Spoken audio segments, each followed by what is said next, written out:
In my sheets, oh, the one stitch in my sneaks. As long as I can buy them both cheap, yeah. American privilege.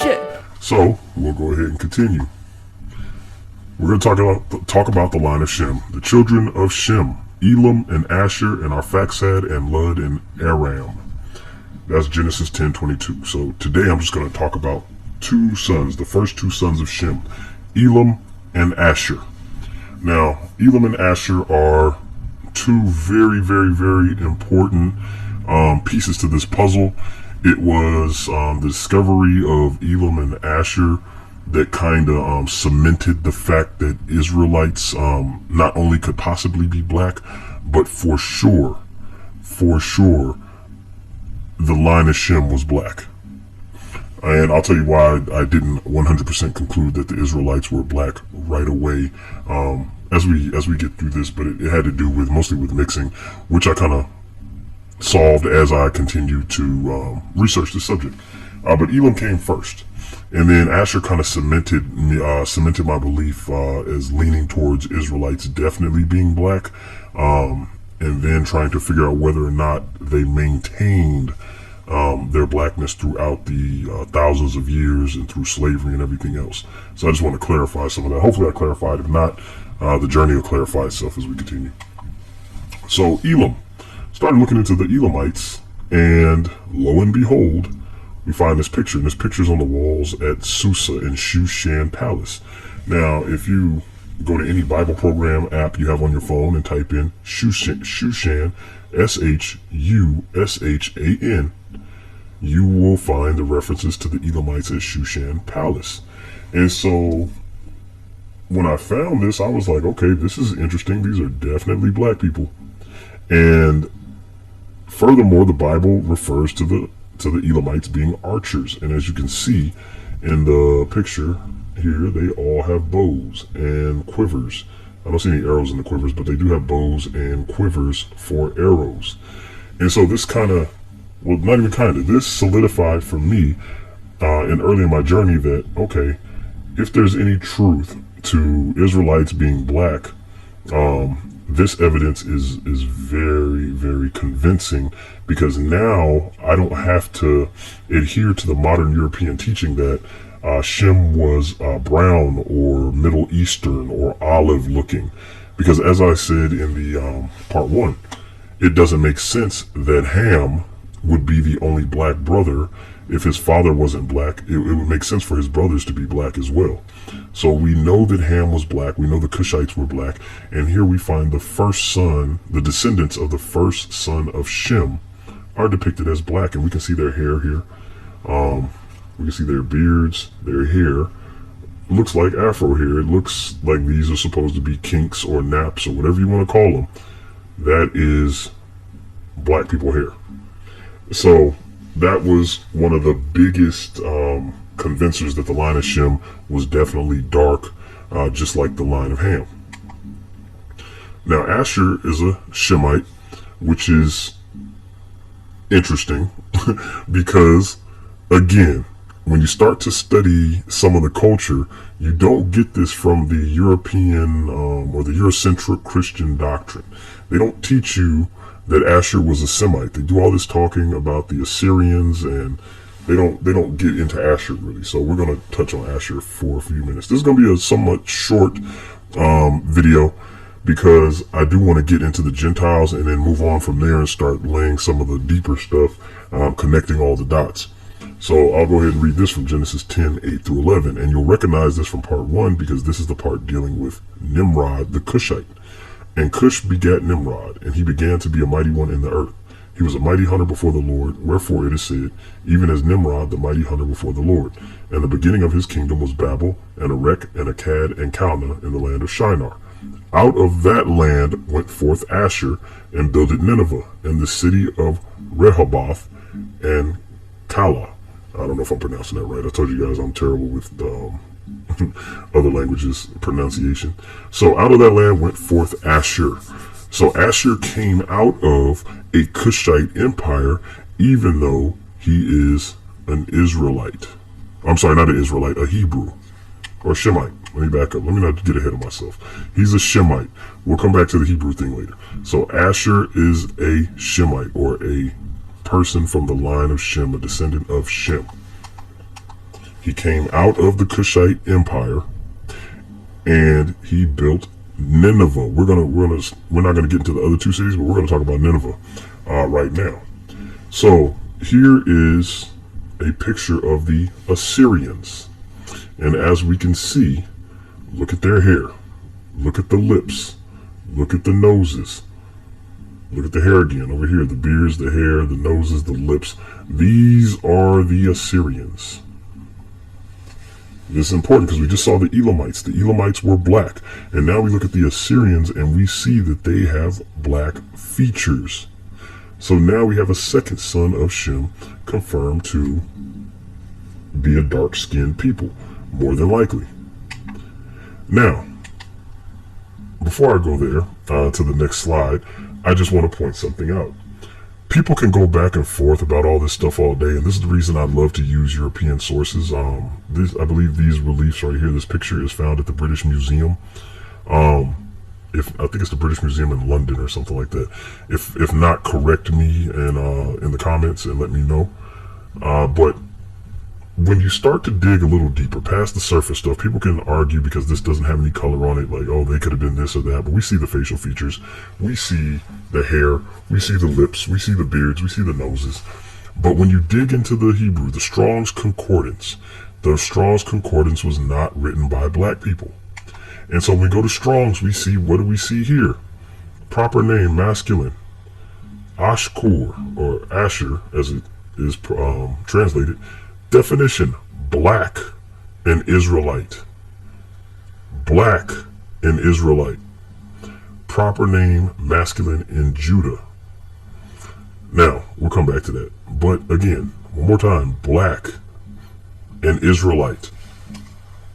So, we have Asher, whose name means black. We see the Assyrians, who have black features.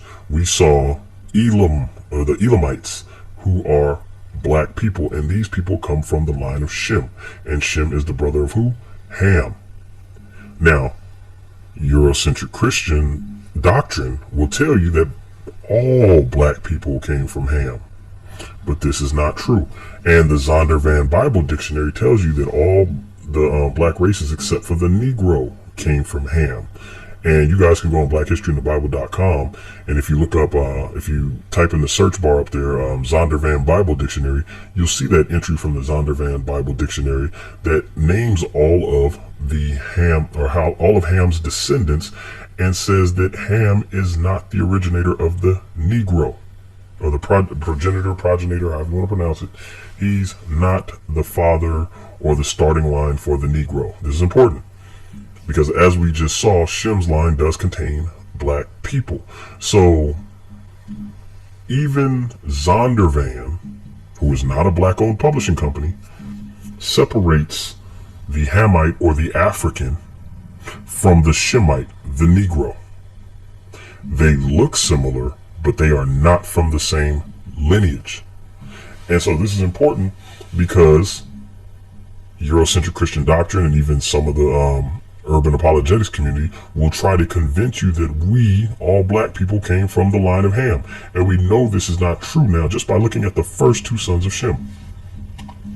So now we see a different relief. This is definitely in the British Museum in London. And so these are the Assyrians right here. I actually tried to put on a setting to set color my mouse, so hopefully you guys are seeing a colored mouse. I don't know what color it's going to be. But here, these are the Assyrians. Same Assyrians I just showed you. You see the beards and you see the hair. These are the Assyrians, and they have captured, these are captives, at Nineveh. This is a relief found at Nineveh. Look at these guys right here. Look at the hair. Look at the beards. Look at the lips. Look at the broad noses. You can see these are not Europeans. These are not Arabs. These are black people, Negroes. We see the hair. The hair gives it all away. But let's not just stop there and make any assumptions. I find it interesting that the more we start digging into this mystery about who we are, the more hard evidence we turn up. And so this is a bigger picture of the relief. You see the Assyrians here, you see some Assyrian soldiers, you see these captives here, you see more Assyrians over here, some down here. Now this is important. This big scene right here, we have the Assyrians who come from Asher, and as we see, the Assyrians have black features. Their brother Elam, who the Elamites are also depicted as black, and so that would tell us that Shem was black. That's the only way you're getting these black people coming out of these lines, right? So I went over to Wikipedia, looked up some information on this picture, and once again, people have a problem with Wikipedia, but I think it's interesting that anybody can contribute to Wikipedia. And the reason I'm saying this is because sometimes you find that academics and people with a lot of credentials like to contribute to Wikipedia. So on this picture, and I did keep part of the picture in there in this screenshot for a reason, so that you know that I'm not making this stuff up. So if you go down here in the picture credits on Wikipedia, the link will be in the notes. You go down into the picture credits and you read the description in English, the summary. It says this: after a long siege, the city of Lachish, however you want to pronounce it, surrendered and the Assyrian army entered the city. King Sennacherib sits on his royal chair.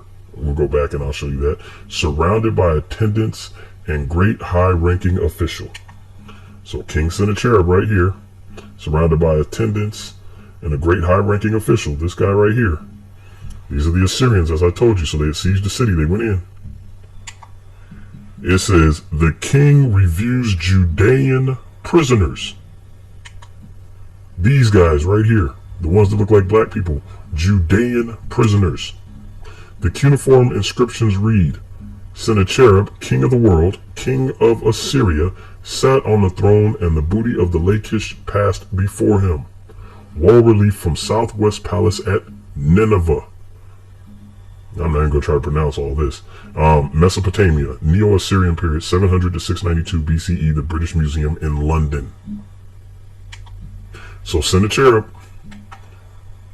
he's the king. He's surrounded by his attendants. These are the Assyrians, the ones with black features. These are the Judean prisoners. Now, people are saying, well, this is Wikipedia. How can we trust it?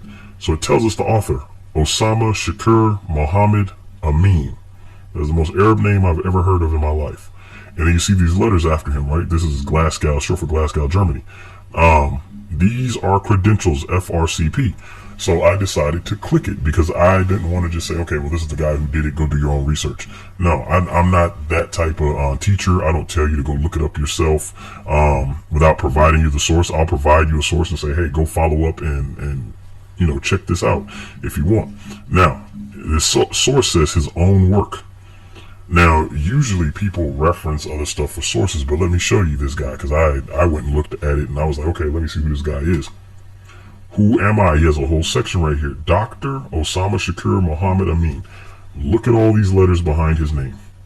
I went and looked these up. You should go look these up and see what these letters mean. It means this guy knows what he's talking about. It means this guy is educated. This means this guy is involved in a lot of official work stuff. And I feel like he was in school his whole life to get all these letters behind his name. He talks about his interest in photography and all that stuff, and he takes these pictures himself. He travels around the world because of all these letters in his name that when you look them up, you'll see why. You see these pictures right here of all his colleagues and academic achievements and all this. He takes these pictures himself. And so you can go look this guy up and verify what I'm saying. But more importantly, I want to put this up here because he's not a black guy. A lot of the urban apologists and Eurocentric Christian teachers like to say that we have an agenda when we teach this stuff. We have an agenda. We're making this stuff up, or we're reading into the documents and the text and the pictures and all that. This guy is not black. I'm assuming he's Arab based on his name. the assumption is that he is Arab. And it was him that said, these are Judean prisoners. Judean prisoners. Again, look at the hair, look at the nose, look at the lips. These are Judean prisoners. So let's continue. Judea went to the Encyclopedia Britannica. It's their 250th anniversary they're celebrating. Encyclopedia Britannica says this: Judea, also spelled Judea or Judah, Hebrew, Yehuda, the southernmost of the three traditional divisions of ancient Palestine. The other two were Galilee in the north and Samaria in the center. No clearly marked boundary divided Judea from Samaria, but the town of Beersheba was traditionally the southernmost limit. The region presents a variety of geographic features, but the real core of Judea was the upper hill country known as Her Yehuda, Hills of Judea, extending south from the region of Bethel at present-day Ramallah to Beersheba and including the area of Jerusalem, Bethlehem, and Hebron. So, Judea, he called these the Judeans, these guys that look black. And here in the Encyclopedia Britannica, Judea is also referred to as Judah or Yehuda. This is not a black-owned source. So when they say that we have an agenda, they have to explain why these Europeans and these Arabs are also saying the same thing that we're saying. He called those guys Judeans. The Encyclopedia Britannica links the Judeans to Judah. This is going to be important later on, which is why I'm laying the groundwork now.